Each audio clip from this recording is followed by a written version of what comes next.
Dobrodošli v novi oddaji Belis Voice podcast. Dober dan, dobrodošli na Belis podcast. Z nami so predsedniški kandidati Ludvik Poljanec, Ladislav Troha, Ivan Bolfek in Eden Fohatom ter Jasna Martinjak kot tiskovna predstavnica Ivana Bolfeka. Tukaj jim sedaj dajem priložnost, da povejo širši javnosti o tem, kaj so doživeli v zadnjem mesecu. In lepo pozdravljamo se. Lepo pozdravljeni. In vabim Jasno Martinjak, da začne z svojimi besedami. Dobrodošli, spoštovani člani društva Belis, pozdravljeni ljudstvo Slovenije in hvala društvu Belis, da je podprlo, da bo lahko širši krog ljudi danes slišal o razlogih, zakaj smo sklicali tiskovno konferenco oziroma novinarsko konferenco. Gre za konferenco ob zaključku zbiranja podpisov podpore možnih kandidatov Ivana Bolfeka, Ludvika Poljanca, Ladislava Trohe in tudi Andreja Magajne, ki je z nami. Jaz sem Jasna Martinjak, predstavnica za stike z javnostmi volilnega štaba Ivana Bolfeka. Rada bi povedala, da volitve, ki so tako zelo opevane in ljudstvu vedno dajo upanje za spremembo na bolje, vedno več prebujenih ljudi se zaveda, da so volitve ena od iger sistema. Če že igramo to igro, je edino možno, pošteno in sploh smiselno igrati, kadar so pravila igre, beri zakonodaja, v skladu z najvišjim zakonodajnim aktom, ki temelji na naravnem pravu in ga poznamo pod imenom Ustava. Na tokratne predsedniške volitve se je pripravljalo bolj ali manj iskreno lepo število možnih predsedniških kandidatov. V odgovornosti do ljudstva Slovenije so med neodvisnimi kandidati potekala prizadevanja za skupno, povezano, vzajemno delovanje. Štejemo lahko za plemenito dejanje, da se je četvorka mož nezadovoljnih kandidatov Ivan Bolfek, Ludvik Poljanec, Ladislav Troha in Andrej Magajna odločila za skupen protesten odstop od udeležbe v predsedniški igri oziroma tekmi zaradi uzakonjenih izrazito neenakih pogojev med kandidati ter celo nezakonito izdanih navodil Državne volilne komisije. S tem dejanjem protestno odstopajo kandidati in ljudstvu Slovenije jasno in odločno sporočajo, da so volitve za predsednika republike neveljavne, ker so neustavne in s tem nezakonite.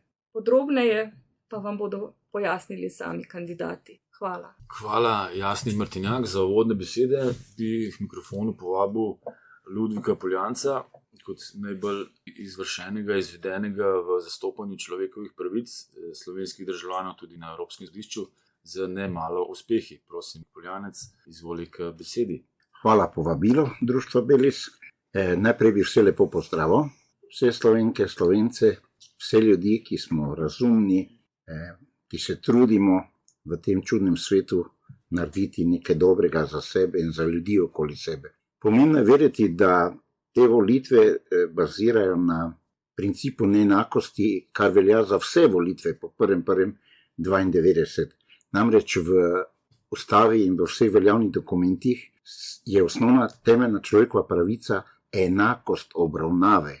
Ta beseda enakost je tudi poznana iz zgodovine evropskih narodov. To so tri čudovite besede: enakost, bratstvo, svoboda. In moram povedati, da sem ogorčen nad temi volitvami, enako nad prejšnjimi državnimi, zborskimi. Namreč gre za to, da imamo, jaz se bom osredotočil bolj na aktualne kandidate, oziroma ljudi, ki so napovedali kandidaturo, in predvsem sem ogorčen, razočaran nad tem, da mediji dajo privilegij dvema kandidatoma, ki se neprestano pojavljata v javnem mediju. Gre za diplomirano pravnico gospod Musarjevo in gre za doktorja Anžeta Logarja, ki je celo doktoriral iz volilnih sistemov in se na predstavitvah v javnem mediju ali pa v zasebnih medijih nikoli ne vprašajo, kje so ostali kandidati, ki so napovedali kandidaturo. Ogorčen sem zaradi tega, ker bi od teh ljudi najmanj pričakoval to, da bi garantirali enakost. Ker kot predsedniški kandidat mi že zdaj ne vzbujajo nobenega zaupanja, če že pri tej elementarni zadevi ne ukrepajo tako, kot bi morali. Težava teh kandidatov je to, da že od 1.1.92, kljub vsem do sedaj navedenim dejstvom o neenakosti, nisem nikoli slišal nobenega kandidata ali nekoga, ki je najavil kandidaturo ali celo postal predsednik republike ali državnozborski poslanec, da bi z eno besedico, razen nas 4 in še nekaj ljudi, ki nas poznajo, omenil, da so volitve neenakopravne, nezakonite, da so moralno vprašljive, etično vprašljive. Res pa je težava v tem, da etika ni pravna norma in me ne čudi, da država gre v smer, ki je popolnoma v nasprotju z interesi Slovencev, Slovenije in slovenstva. Zahvalil bi se vsem, ki so mi poslali dopis oziroma dokument podpore. Predvsem bi se pa zahvalil vsem Slovencem, ki nas bojo poslušali, ki nas bojo poskušali razumeti, ki bojo šli naše besede preveriti, kaj piše v ustavi, kaj piše v konvenciji, kaj piše v zakonih, ker namreč neenakost volitev kandidatur pomeni hude, strahovite posledice za naše zanamce. Upam, da se bomo Slovenci zbudili in začeli enkrat uporabljati zdravo kmečko pamet in se zapomnili 3 besed: enakost, bratstvo, svoboda. To nas mora združevati in zaradi tega lahko obstanemo. Hvala. Hvala Ludviku za izčrpne besede. V mikrofonu vabim Ladislava Troho. Ja, hvala. Lep pozdrav vsem, ki nas poslušate. Zdaj pač treba je ponoviti, ker pravi, da večkrat se ponovi, pa se mogoče prime. Gre za nezakonite protiustavne volitve, še ene v nizu 31 let. Jaz sem naredil prav en test in sem na tej uvodni tiskovni konferenci predstavil en dokument, kater bi moral vse skrbeti, tudi nas vse tukaj, kaj ti dokazuje, da se v Sloveniji izvaja prepovedan medicinsko znanstvo. To je neizpodbitno dejstvo. Tukaj oblastniki, tisti iz ozadja in tisti, ki jih nastavljajo v spredju na vse te položaje, nimajo manevrskega prostora, da bi zmanipulirali ljudi, ker ta dokument jasno dokazuje, da proizvajalec, Pfizer v tem primeru, ne ve, ali so peciva, mogoče rajši rečem tako, da ne bo kakšnega problema s cenzuro, ne ve, ali je ta njegov proizvod učinkovit in ne ve, ali je varen. Ve pa, da lahko povzroči še nepoznane stranske. In zdaj gotovo veste, nekateri pa tudi ne, da medicinski poskusi se lahko izvajajo. Ampak morajo tisti, ki grejo v medicinski poskus, vedeti, da bodo postali kostni zajci.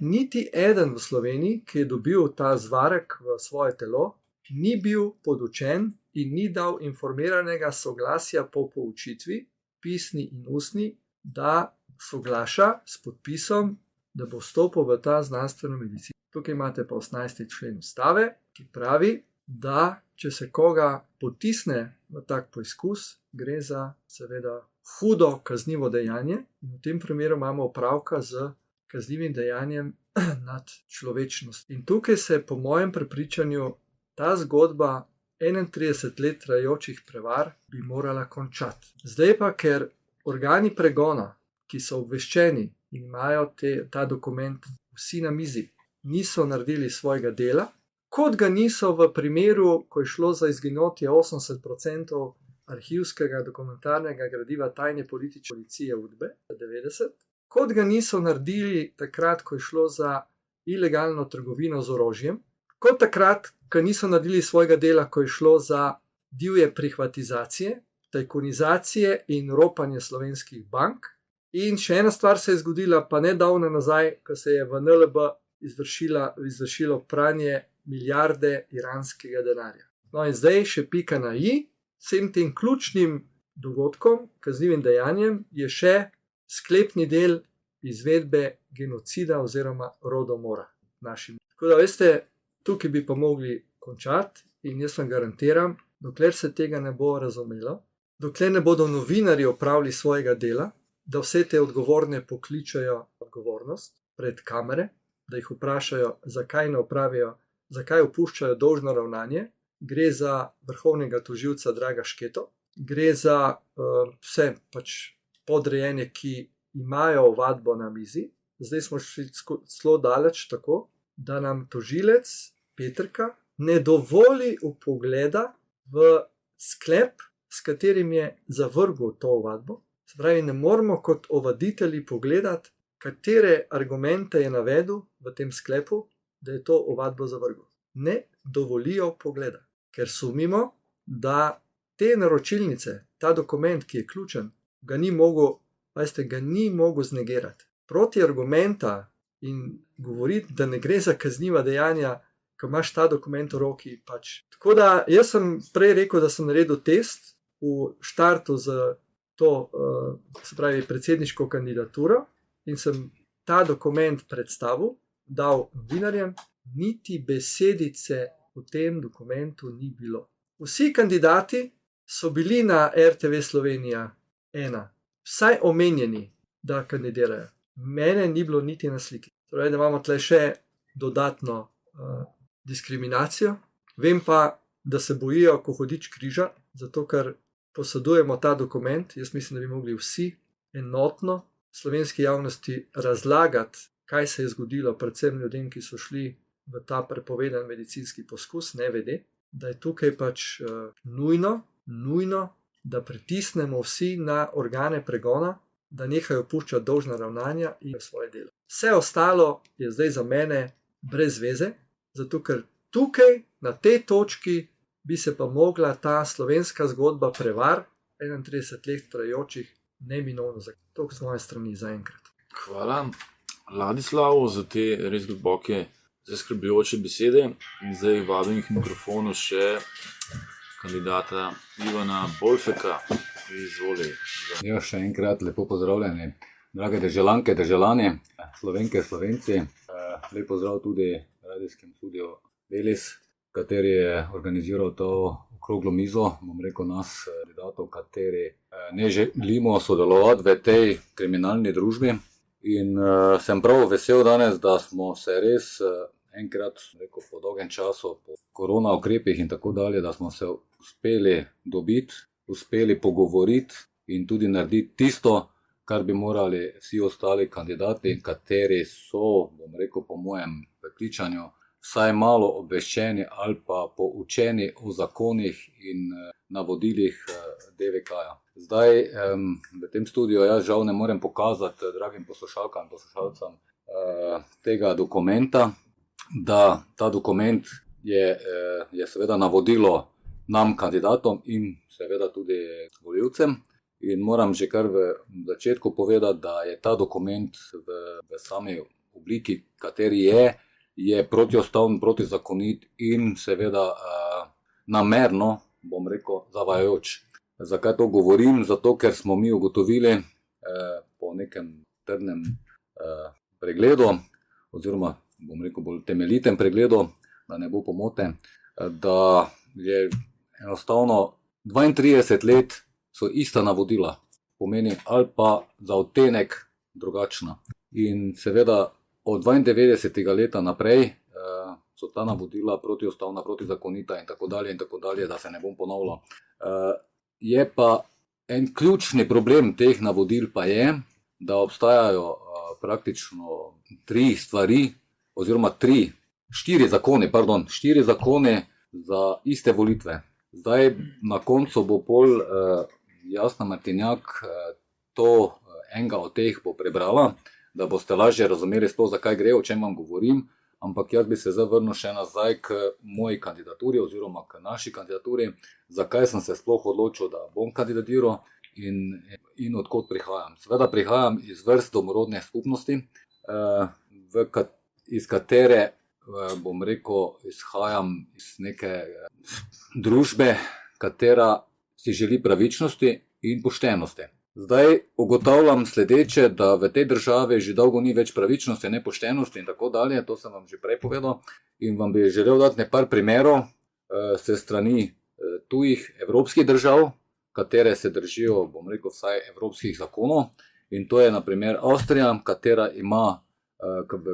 kateri imajo Avstrijci recimo točno določeno število, koliko glasov mora vsak kandidat pobrati oziroma podpore podpisa, in seveda je to za vse enako, in za tiste, ki izhajajo iz partijske družbe ali iz parlamentarne družbe ali ne vem, iz sekte ali ne vem odkot, je za vse enako 6000. To bi pomenilo pri nas, pri tem številu prebivalcev, 1250 cirka podpisov na kandidata.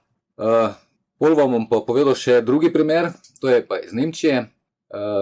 Jaz sem pred 14 dnevi sem imel eno novinarsko konferenco, ta je bila pred predsedniško palačo, ne vem, mogoče poslušalka ali poslušalci celo veste za njo. Tam sem bil z ptičjo kletko, ki je simbolizira pač neki svoj pomen. Rad bi pa povedal sledeče. Dobil sem naslednji dan, oziroma isti dan, ko sem prišel v Nemčijo, me je poklical en prijatelj in me je pohvalil oziroma me čestital za kandidaturo. In seveda tukaj meni se takoj porajalo vprašanje, odkot njemu ta podatek. Pa mi pač pove, da je slišal to na ORF1, to je avstrijska radiotelevizija. In moram reči takole, da enostavno sem bil presenečen, ker sem tam dobil 50 sekund prispevka o kandidatu z ptičjo kletko. Ja, za primerjavo vam dam, da v Sloveniji nisem dobil niti sekunde od naših medijev. Mogoče par ur kasneje dobim drugi klic od drugega prijatelja, ki mi isto čestita na kandidaturi. To je bilo na Münchenski televiziji, eni regionalni, in so isto imeli prispevek o kandidatu za ptičjo kletko. In ta je bil malo krajši, ampak sem bil predstavljen. Pomeni, najprv povem, da nemška zakonodaja se glasi takole. Nihče od kandidatov ne sme biti prikrajšan nikjer. Pomeni, ne v medijskem prostoru, ne v zakonskem in tako dalje in tako dalje. Vsi mediji morajo enako poročati o vsakem kandidatu. Pomeni število minut, prispevkov in tako dalje in tako dalje. In nihče ne sme odkloniti kandidata zaradi političnega prepričanja ali verskega ali še dalje. Tako da jaz se sprašujem po vsem tem, kar sem doživljam oziroma kaj še doživljamo, kje so tu naše, bom rekel, veje oblasti, predvsem ustavni sodniki, čemu služijo sodniki, čemu služijo tožilci, čemu služijo policisti in tako dalje in tako dalje. Ugotavljamo skupaj z vsemi kandidati, ki smo bili danes na tej tiskovni konferenci oziroma novinarski konferenci, da se ne bom napačno izražal, da se mi tega ne gremo in da bo treba to zakonodajo obvezno spremeniti in narediti volitve poštene.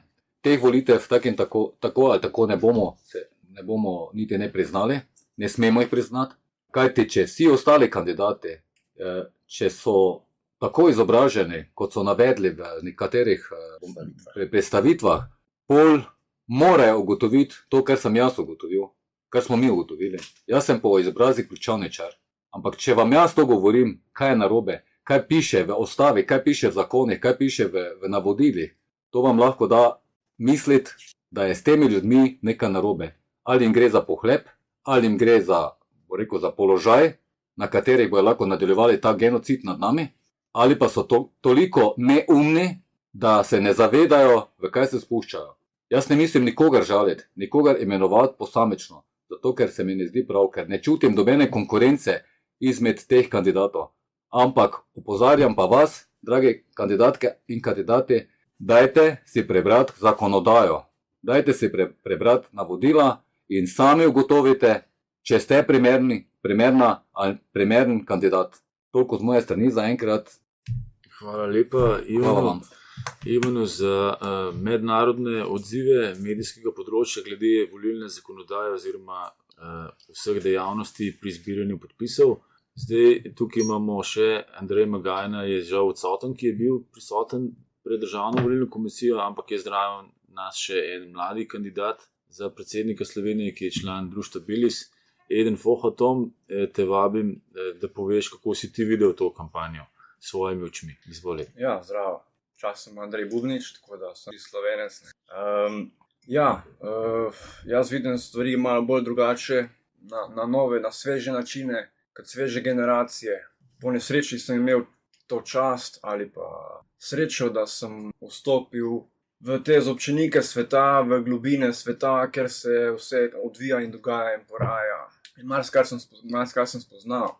Torej, revolucionarne, oziroma mir evolucionarne stvari, kakor pravim, ki osvežujejo in posodabljajo pogled na svet, opolnomoča človeka nazaj v časno držo, ven iz shem in struktur, v katere so nas nečloveške, nezemeljske energije ali bitja, kakorkoli, glavnem, igralci, ki so iza zavese sveta,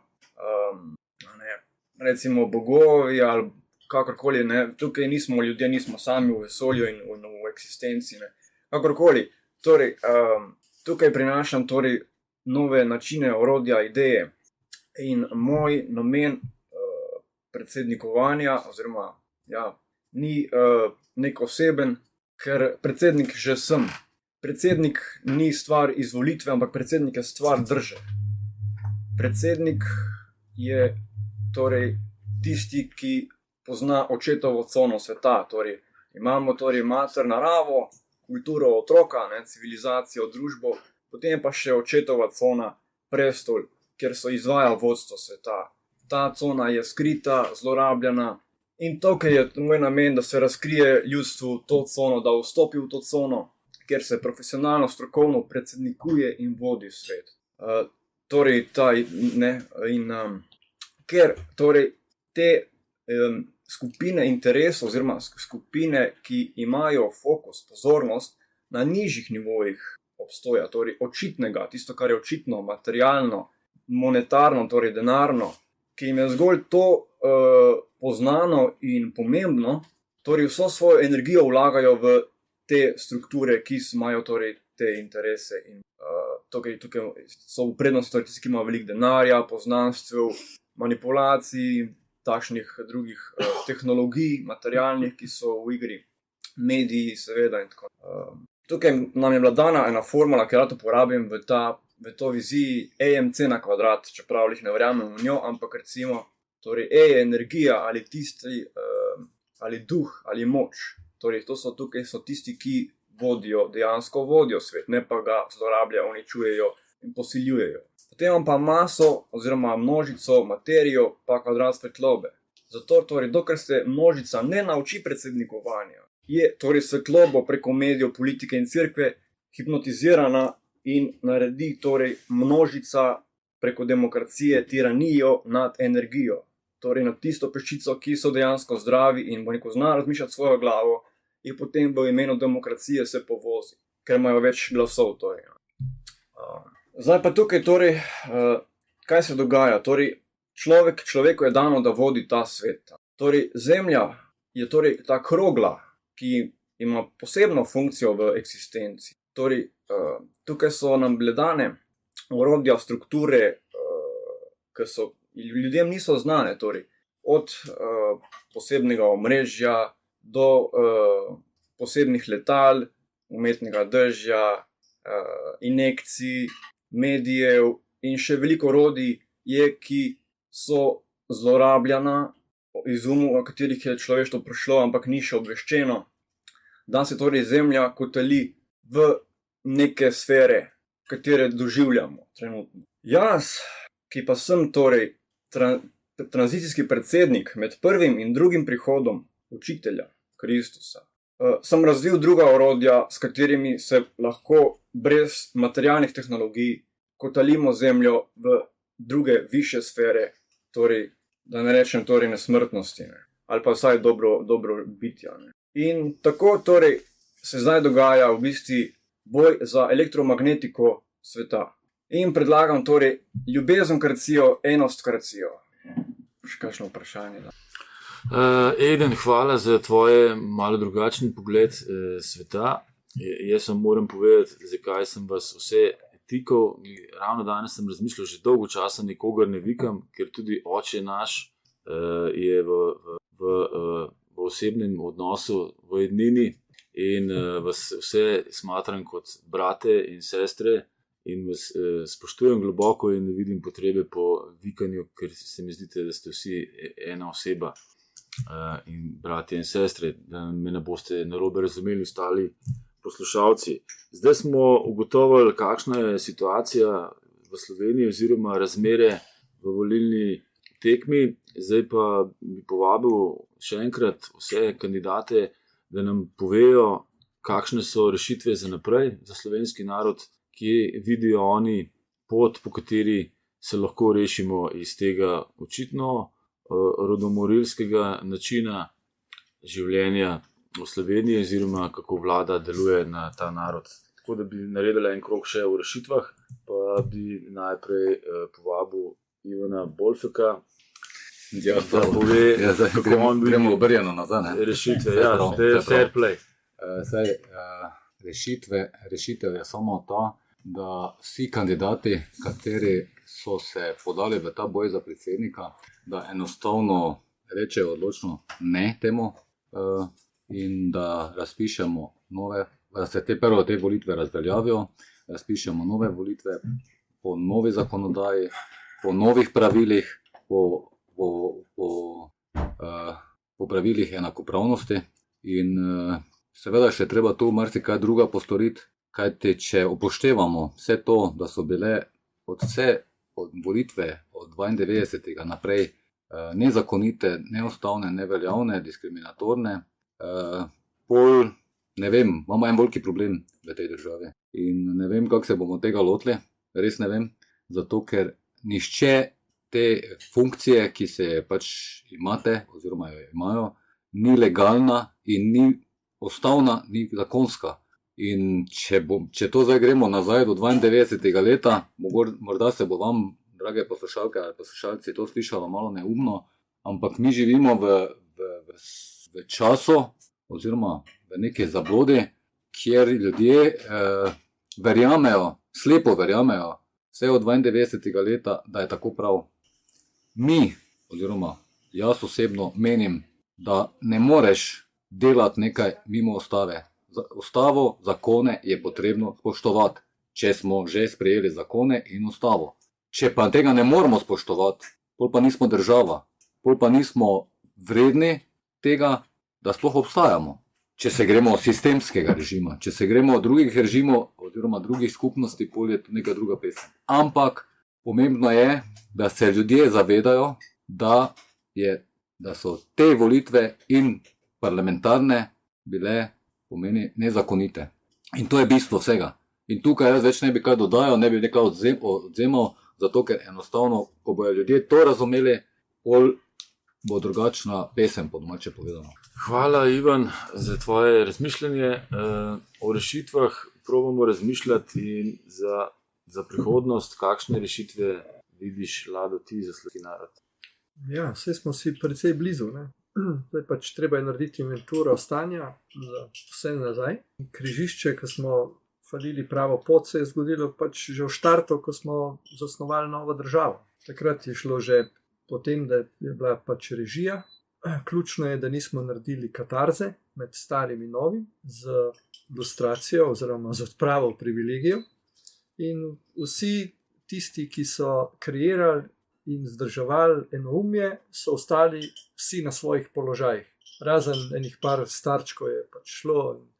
Ampak tukaj je bistvo. Zdaj pa, če bi mi hoteli, da bi se demokracija razvila, bi mogli narediti takrat reset, pozitivno kadrovsko selekcijo v nadaljevanju, ker rakasta tvorba naše družbe, tudi Jugoslavije, je bila negativna kadrovska selekcija. In če bi takrat začeli kadrovati po tem, kaj kdo zna, kakšno ima srčno kulturo, etiko, moralo, potem bi bila zadeva popolnoma drugačna. No in zato se pa zdaj pač izrojeva, kajti država grajena na laži, na prevari, ne more stati niti obstati. In vse se sesuva, vse vidite, da oni zdaj vse več represije vzdržujejo to in kar mislijo, da bo v nadaljevanju ta vladavina večna, ampak ne bo, ker je kolektivna zavest v stopnji porasta.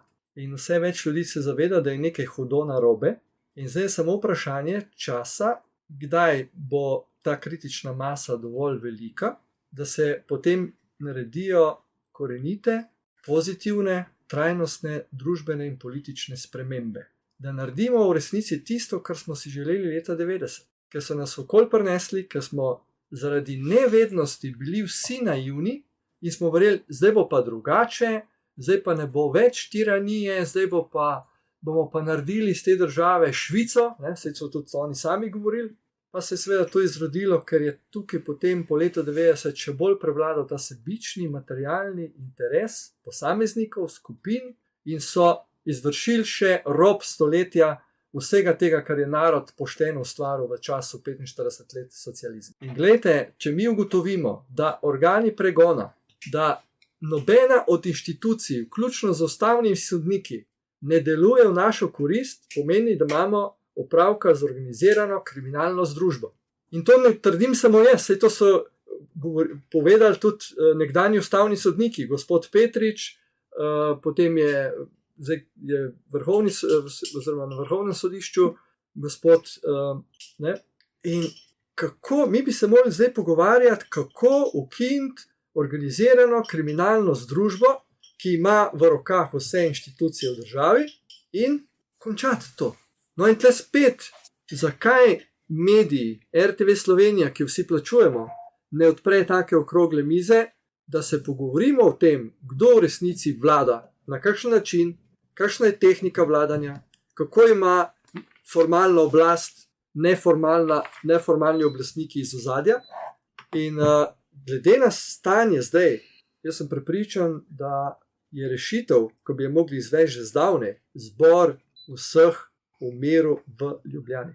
Vseh ljudi, ki hočemo mir, ki hočemo svobodo, resnično svobodo, ne to, kar so nam zdaj lansirali, to kvazi Golobovo svobodo, in reči odločen ne.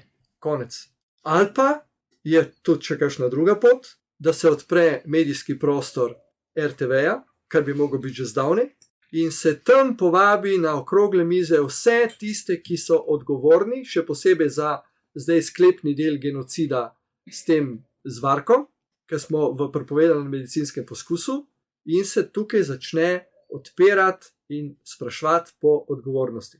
Od tožilcev, od policistov, od sodnikov in seveda potem bomo prišli gotovo tudi do vprašanja, kaj se je zgodilo 31 let, kdo nas je oropal, na kakšen način, imamo pričevalce, imamo spisane knjige, vse dokaze narod hrani. Skratka, najprej je treba ali zamenjati vodje organov, da zaprejo resnične kriminalce, jaz sem zadnjič rekel v dobu spustiti vse kurje tatove, da se naredi prostor, namesto njih pa noter zapreti resnične kriminalce v belih ovratnikih, pa ne zapreti, da bojo tam delali na njivah pod online kamerami, da vidimo, ali pošteno delajo in se bojo zaslužili prvič v življenju pošteno svoj kruh vsakdanji, kar bo pa vič, ko bojo dali pa narodu za poplačilo do konca življenja, kar so storili. Tako da ne bo druge lete, potreben bo reset, potem pa nova družbena pogodba, to je nova ustava,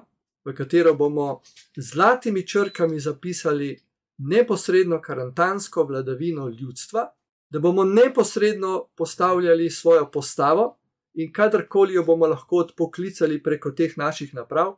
Zdaj ne bo treba več metati dol, kot so imeli karantanci, so se zbrali pa so s kramolo odslovili, vrgli dol kneza, če ni več izpolnjeval upravičena pričakovanja ljudstva, ker moram povedati, da to našo neposredno karantansko vladavino ljudstva, ljudovlado, so Amerikanci z Jeffersonom vred ponaredili v to posredniško demokraturo in se potem to pač razsejalo po celem planetu, in če nimaš parlamentarne, pravijo oni, demokracije, potem nimaš demokracije in nimaš svobode. To je farsa, ker potem, kje se je zgodilo? Mi smo imeli pravico če ga je knez Biksov ga vrš dol na silo. Oni so pa rekli, ne bomo več metali dol, na 4 leta boste izbrali nove. No, ampak veste, kaj je problem? Da na 4 leta tisti iz ozadja namestijo preko televizije, preko medijev spet nove obraze, ampak na povodcu mafije iz ozadja. Mi moramo s tem prekiniti. No, in rešitev je, da že ustavo, temeljno pogodbo upišemo in seveda ključna pravila igre, da ne bo nobene diskriminacije, da bomo imeli vsi enake pogoje, ker ne bo več prvorazrednih in drugorazrednih državljanov. Moramo vedeti, da tukaj v tej državi je 20% cirka prvorazrednih, vsi ostali smo pa drugorazredni. In te imajo prednost, kjerkoli se pojavijo, so mediji, pozitivna konotacija, ko se pojavi nekdo od nas, je polivanje smrdljivo gnojnico, diskreditacije, smešnice, ignoranca. In lejte, danes smo naredili gesto, da še enkrat jasno povemo, da se mi tega ne gremo. Zdaj, če se bo pa ljudstvo šlo še naprej, pač seveda gre to v prepad. Ne? In jaz se sem bojim, da glede na to, kaj imajo plane, ker mi imamo tukaj okupatorja. To je globalistični, fašistični okupator, ki preko svojih nameščencev na položajih izvaja tukaj tisto, kar hoče izvajati. Med drugim tudi genocid, rodomor, depopulacijo in temu se je treba odločno upreti. Na način, da te njihove pajace odstranimo z položajev, potem pa namesto njih kadrujemo, izvolimo neobremenjene, nevodljive ljudi, ki bodo vedeli, da so v službi naroda in bojo točno tako delali. Evo, to je na hitro povedano, kaj jaz mislim, da je nujno storiti. Hvala, Lado, za tvoj pogled v prihodnost. Zdaj pa vabim še Ludvika, da nam on nariše kakšne rešitve za prihodnost slovenskega naroda. Izvoli, Ludvik. Ja, moram povedati, da sem bil leta 90 v plebiscitni komisiji in ne bom pozabil vznesenosti Slovencev, volivcev. Tudi sam sem bil vznesen. Sem še edini preživeli član tiste komisije in od takrat naprej sem drug človek. Takrat sem začel razmišljati in vse te zadeve, ki so jih sogovorniki povedali prej, zdaj ali kakorkoli, so v moji glavi že pred leti ustvarili neko idejo. Se pravi, predsednik republike mora biti na prvem mestu človek in mora biti vizionar. Kaj pomeni, da kot predsednik ali pa predsedniški kandidat imaš vizijo? Da vidiš Slovenijo, Slovence in slovenstvo čez 5 let, 10 let, 15 in 20 ali pa še več. Ker to, kar danes počnemo, delamo za naslednike. Same volitve na način, ki je zdaj 30 let v uporabi v Sloveniji, so popolna kršitev vsega, kar je možno, pameti, razuma, ustave in tako naprej, predvsem pa pomanjkanja zdrave kmečke pameti. Moj predlog bi bil v tej smeri, da volitve so neposredne. Se pravi, kdorkoli želi kandidirati, ima to možnost, prijavi kandidaturo, predstavi svoje ideje, svoje programe in zaradi mene je na volilnem listu lahko 200, 300 ali pa 1000. Ljudje bojo tvojo idejo, tvoje besede, tvoje misli podprli ali ne bojo. To je prvo. Drugič, vsakdo, ki voli nekoga, dobi en izvod volilnega lista z imenom v svojo uporabo in s tem dobi pravico, da tistega, ki ga je volil, odpokliče, če mu dokaže škodljivo delovanje. To je danes lahko izvedljivo, nobene težave. Jasno pa je, da v tem mojem predloženem sistemu ni potrebno nobenega zbiranja podpisov, ampak se reče, kampanja traja 1 leto pred potekom mandata in ljudje se predstavijo. Namreč upoštevati moram eno stvar, ki je bistvena. Lani sem se peljal z avtom v Ljubljano in sem poslušal na enem izmed radijev, da so naredili anketo, česa se Slovenci bojijo. Rezultat je bil šokanten, to moram povedati, ker Slovenci, vsaj ti, ki so bili anketirani, se ne bojijo izgube službe, se ne bojijo šefa, se ne bojijo izgube zdravja, bojijo se javnega nastopa. In dokler bomo živeli v družbi, kjer se ljudje bojijo javnega nastopanja, pomeni, da so ljudje v strahu.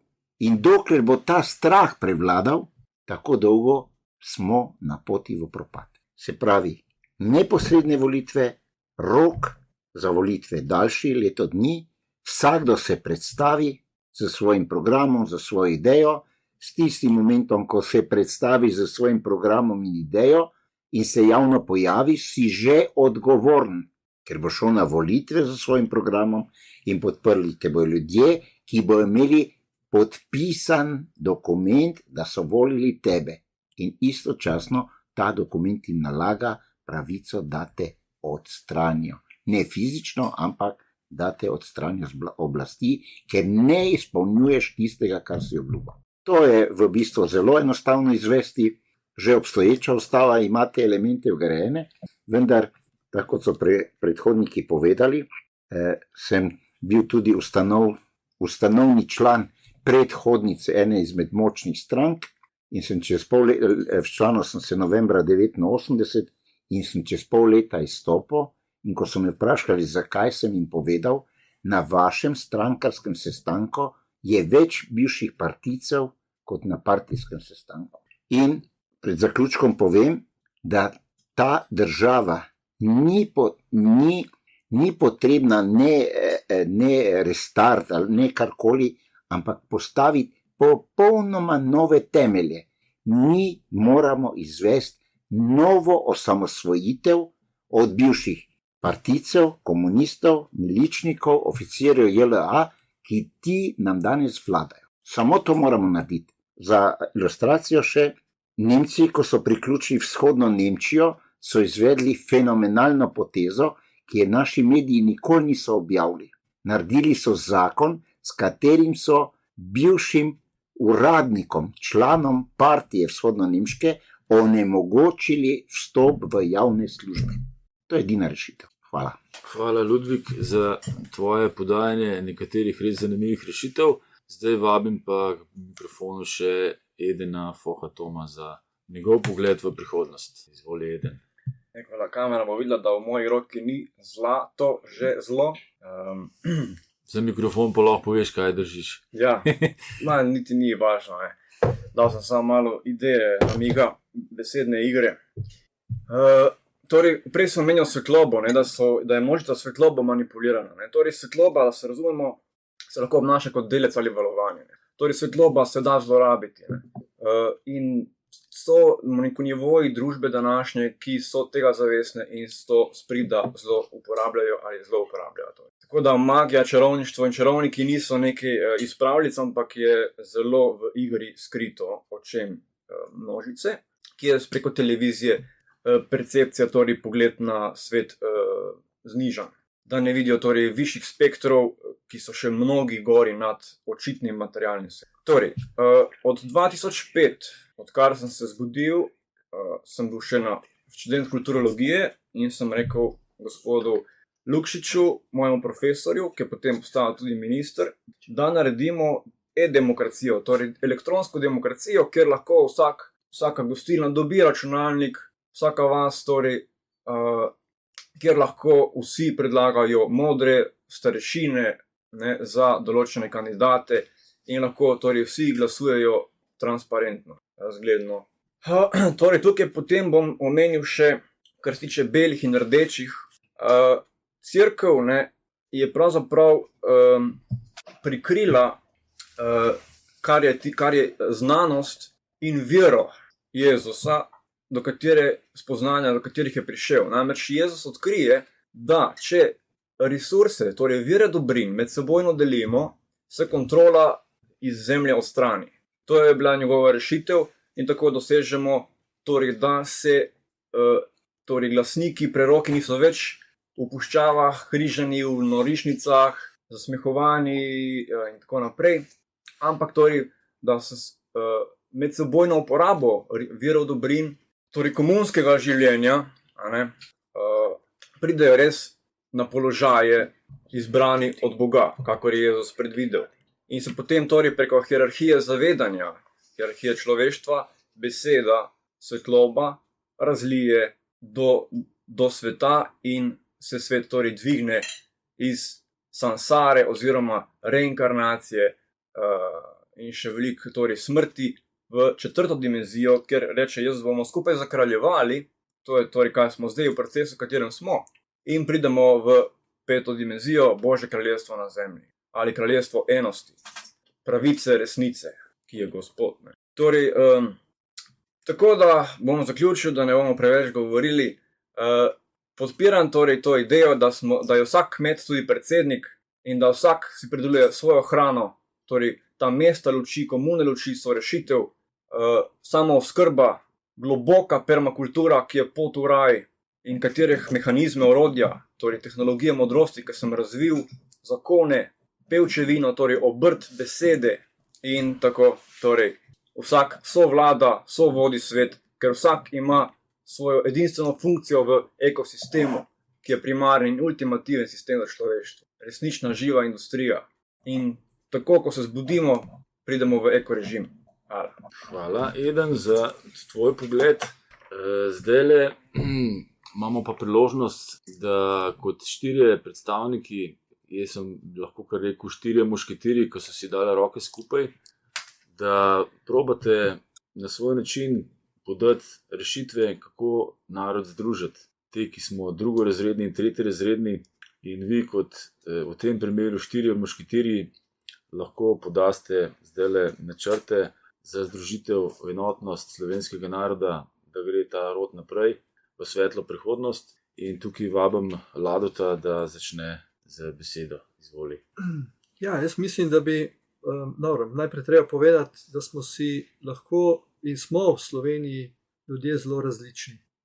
Tukaj je tako ena dobra prispodoba, naprimer velika Rusija, veste, koliko ima prebivalcev, ima naprimer samo 20 narečij. Slovenija pri 2 milijonih je narečij preko 50, 52, 53. Se pravi, da smo različni. Ampak zdaj je ključno, da mi vsi različni definiramo skupne imenovalce, skupne korake, ki jih je nujno treba narediti, da bomo končno zaživeli v svobodi in v državi, ki smo si jo tako srčno želeli takrat, ko smo šli kot na svoje. No in tukaj je zdaj tudi na nas 4, ki sodelujemo zdaj v neki koaliciji, na katerih skupnih imenovalcih združiti ta narod, da se zgodijo te pomembne spremembe. No in jaz mislim, da prva točka tega združevanja naroda bi morala zdaj temeljiti na tem, ker smo dobili v roke ta dokument,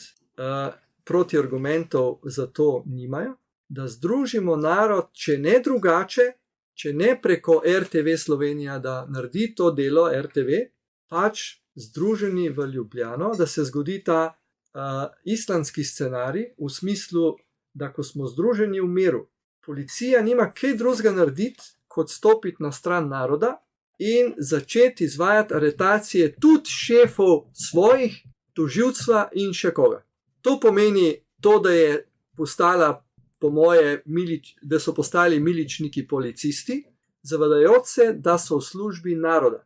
No in seveda, dokler mi ne bomo naredili tega koraka, garantiram pa, če bi se te potoki zlili v reke in reke prihromele v Ljubljano, narekovajih prihromele, seveda v popolnem miru, miroljubno, takrat bo eni bežali. Takrat eni ne bodo čakali to, da jih policija pobere v marice. Tako da jaz predlagam, da na tej točki se združimo in sprašujemo vse ostale, ali smo za to, da združenih zahtevamo od organov pregona, da na tej podlagi kazenskega delikta kršenja ustave naredimo ta korak najprej z pritiskom na RTV, da odprejo medijski prostor, ker potem bojo prišli na zagovor odgovorni pred novinarje RTV in pred celotno javnost, če ne drugače pa z enotnim vseslovenskim zborom v Ljubljani.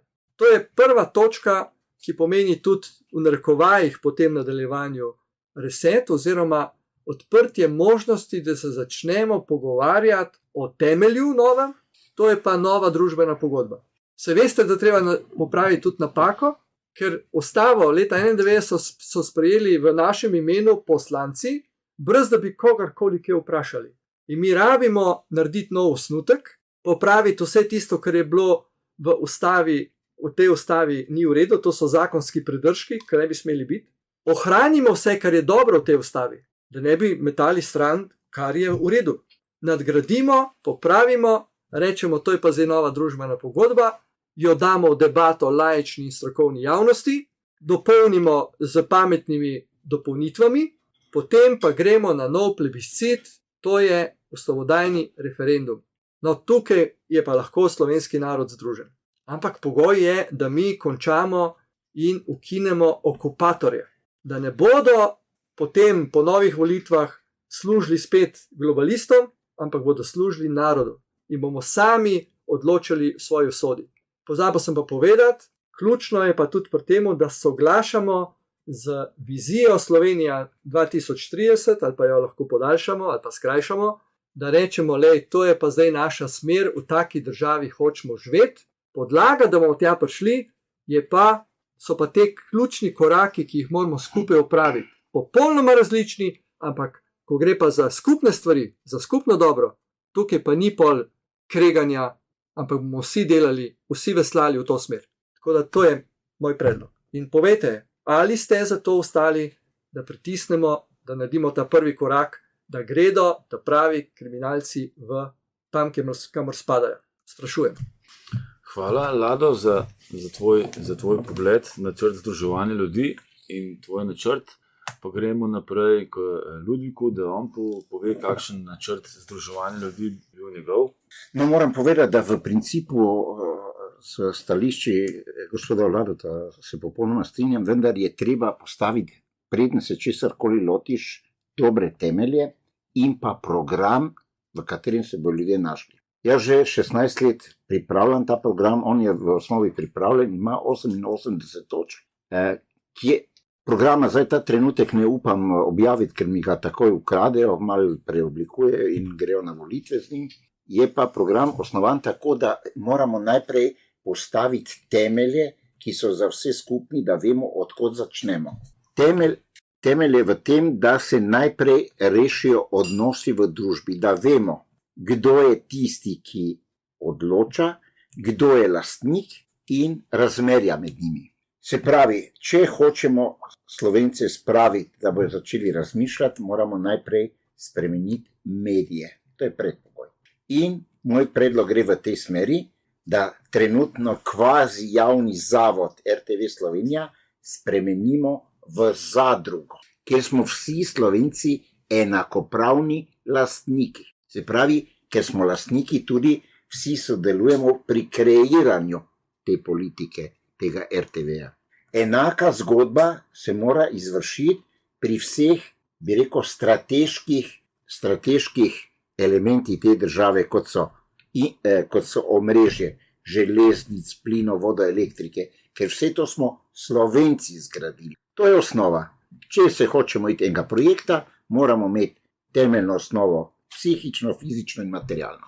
Ko imamo te temelje, pol ni več težava priti do RTV Slovenija, ker je to popolnoma normalna zadeva, ker dvigneš roko, imel bi oddajo, izvoli, pridi, če je komercialna, boš plačal minuto v prime cajtu 20.000 evrov, če pa gre za to zadevo, pa ne boš nič plačal. Se pravi, temelje moramo ustvariti materialne, stimulacija za ljudi, ker potrebno je pač neke lastnosti Slovencev, ki so se oblikovali preko stoletja, upoštevati, da so Slovenci, ne poznam slovenske besede, da smo ekstremni individualisti. To je ne poznam je, pa mi boste jo našli, ker bi mi zelo koristila. Gre za to, da Slovenci smo ekstremni individualisti in dokler v to njegovo mini okolje, v njegovo stanovanje, v njegovo hišo ne posežeš, ne bo ukrepal. In recimo, jaz se spomnim vseh teh dogodkov leta 91, ker sem od 87. spremljal, v ne vem koliko stoletni zgodovini se je prvič zgodilo, da smo Slovenci padli v situacijo, da smo imeli možnost sami kreirati svojo bodočnost. In nažalost, določene zvezde niso bile na pravem mestu in se ta zadeva ni spravila v red. Se pravi, materialno osnovo rabimo, ljudi moramo spraviti, da bojo aktivni, ljudje so pa danes nažalost aktivni samo, kadar gre za denar. Ljudem denarja ne moremo dati, moramo jim pa dati možnost, da če bojo aktivni, da bojo to materialno osnovo zaslužili za sebe, za otroke in ne vem kaj vse. Moj predlog bi bil sledeč. najprej je treba te temelje urediti. Mislim, da v naslednjih mesecih bojo prve zadeve začele se postavljati na pravo mesto, zaradi tega, ker je ta val divjih privatizacij ali pa kraj, kakorkoli jih imenujem, bil izveden, zdaj pa se pojavljajo pravi lastniki oziroma deliči. Se pravi, da po naravnih zakonitostih bo prišlo spremembe. Drugo pa, potrebno je popolnoma drugače postaviti izobraževalni sistem. Popolnoma drugače. Ker veste, na srečo, tako vsi mi imamo stik z ljudmi in pri nas se pojavlja, da imamo hiper, ali pa ne vem, spet ne najdem slovenskega izraza, hiperprodukcijo šolanih ljudi, istočasno pa hiperinflacijo neznanja. In nažalost je to sistemsko narejeno, zaradi tega, zakaj je v Sloveniji tako pomembna šolska izobrazba. To je samo zaradi tega, da lahko režimski ljudje, ker v Sloveniji nimamo oblasti, po 1.1.92, jaz govorim o režimih, ker če imaš oblast, je to enako porazdeljeno, v režimu pa se ve, nek režim, neka skupina ljudi je ustvarila sistem in tako naprej. Se pravi, moramo urediti najprej šolski sistem, šolo, da bo ljudi učila razmišljati. Ne, da bomo rekla, tak morate razmišljati. To je jedro problema, zaradi tega, ker v mojih 24 letih aktivnosti prihajam v situacije, ko moram nekemu zelo visoko šolanemu nekemu uradniku povedati, da jaz njega ne razumem, ker je tako upravljen, da ko mu razlagam ustavo, konvencijo, sploh ne ve, o čem govorim. In dokler ljudje ne bojo se zavedali, da Ustava Republike Slovenije, hišni red te države in so zakoni narejeni za to, da se ta hišni red izvršuje. In zakoni niso narejeni za državljana, ampak so narejeni za uradne, pooblaščene osebe, da garantirajo zaščito človekovih pravic organov. In vidite, tu pa je zdaj sistem se v teh letih obrnil tako, da organi, uradniki, sodniki, tožilci zlorabljajo to moč in se celo postavljajo še vedno na pravno stališče, ki pravi iz Jugoslavije, da nepoznavanje prava škodi. In ko državljan nekaj se brani, nekaj zahteva, ja, vi to ne morete, ker niste pravnik. Zaradi tega bi predlagal vse to, kar sem prej povedal, ljudi podučiti, da oni odločajo o svojem življenju in mu omogoča, da skupaj z svobodnim mislečimi ljudmi to speljejo. To je edina rešitev za mene. Hvala. Hvala, Ludvik, za tvoj pogled združevanja Slovencev v prihodnosti. Zdaj vabim Andreja, kako on vidi možnost s svojimi očmi za združitev slovenskega naroda v lepšo, boljšo prihodnost. Izvoli, Andrej. Ja, tukaj aretacija, ki je omenjal Troha, to je tudi eden od prvih osnovnih korakov, če je potreben. Aretacijo je povezana z brado, tukaj bom več razkril kasneje. Potem sem omenjal torej to medsebojno delitev resursov, ki je torej Kristusovo telo, torej najbolj konkretna vidik ljubezni, na kateri je torej, kar je Jezus zaključil. Torej antimonopolizacija, torej resurse, viri dobrin, matere zemlje so dani vsakemu zemljanu. Kako smo dovolili, kako je prišlo torej, to je torej že 1000 let, odkar so prek kmetov bila zemlja vzeta in s tem torej tudi drevesa, semena, nafta, voda in tako naprej, denar. Odkar je nastajal torej tudi sedaj zakon za rekonstrukcijo sistema. 11. septembra je bil pripravljen, tako da zdaj se izvaja globalno in na več načinov brez datuma. Kar se tiče urednikov, ki smo prej omenjali od medijskih hiš, uredniki so zlatom plačani. In če boste šli mimo RTV-ja, če boste pogledali na satelitski krožnik RTV-ja, kaj piše na njem? Piše Sat-An. Torej, očitno kažemo, katere frekvence se lovi. Kakorkoli, torej, to strokovno predsednikovanje, predsedništvo ali recimo v duhovnem, cerkvenem jeziku Evharistija, ali lahko rečemo tudi vizija, akcija, lahko rečemo tudi prestol. Torej, to je preprosta kolektivna meditacija. Meditacija je stanje, v katerem se proces izvaja. Če je služenje odnos do procesa, je to način, da se to nad časom in prostorom združujemo in se povežemo in sovladamo. Bavim pa tukaj Egidija, da on še nekaj doda, kar sem sam povedal. Tako da imamo orodja, imamo zakone, imamo vse, samo gumb za pritisniti. In če nas je 10, ki imamo ušesa, da slišimo in oči, da vidimo, se lahko sproži reakcija, kemična, zavestna.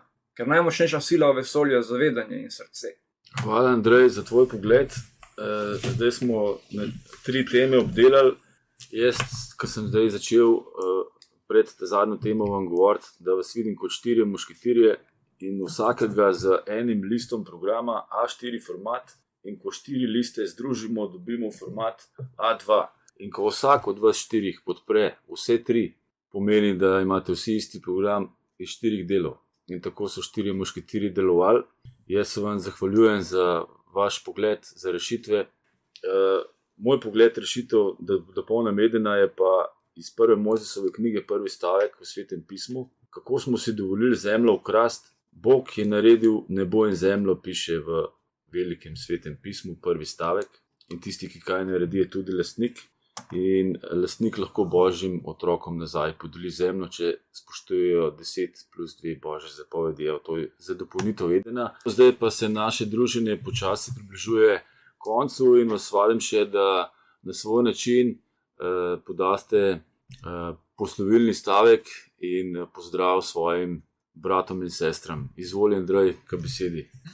Ja, jaz vas nagovarjam in opogumljam ljudje. Povedamo še eno tako paradigmo, v kateri se nahajamo. Torej, zakaj se zdi, da so na zemlji te zle sile močnejše? Zato, ker zle sile, materialne sile, ker je človeštvo zaspalo in je dovoljeno materialnim silom prestopiti na stran življenja in s tem so postale, kakršne pač so. Ne spoštuje zemljanove svobodne volje, zato se vtikajo in kradejo in manipulirajo. Svetle sile so veliko močnejše in večje kakor tele, ampak dokler jih človek ne pozove, se ne morejo vmešati, ker tukaj imamo torej in galaktično kraljestvo in učitelja, ki se je vrnil nazaj. Hvala lepa, Andrej. Zdaj pa se kar sami zmenite, še kdo bo naslednji povedal. Jaz vas bom kar nagovoril v ostijare, pomeni ostanite mladi in zdravi. Ne kregajte se, imejte se radi in približajte se človeku, ne odtujite se. Hvala, Ivan. Izvolite. Bom jaz. Ludvik. Drage Slovenke, Slovenci, vsi, ki nas poslušate, gledate, podpirate, razmišljate o sebi, o nas, vsako jutro, ko se zbudim, si rečem, srečen sem, ker sem Slovenc. Hvala, Ludvik. Lado. Ja. Združen in enoten narod ne bo nikoli poražen. Zdaj pa sem poiskati, določiti skupne imenovalce, pa začnemo veslati to isto. To je moj predlog in hvala za pozornost. Pa se vidimo. Srečno. Hvala lepa, Lado. Jaz se vsem še enkrat zahvaljujem, da ste se odzvali temu povabilu. Sem vesel, da ste se usedli za res okroglo mizo in pozdravljam tudi naše poslušalce in poslavljam. Se vidimo in slišimo prihodnjič. Z Bogom.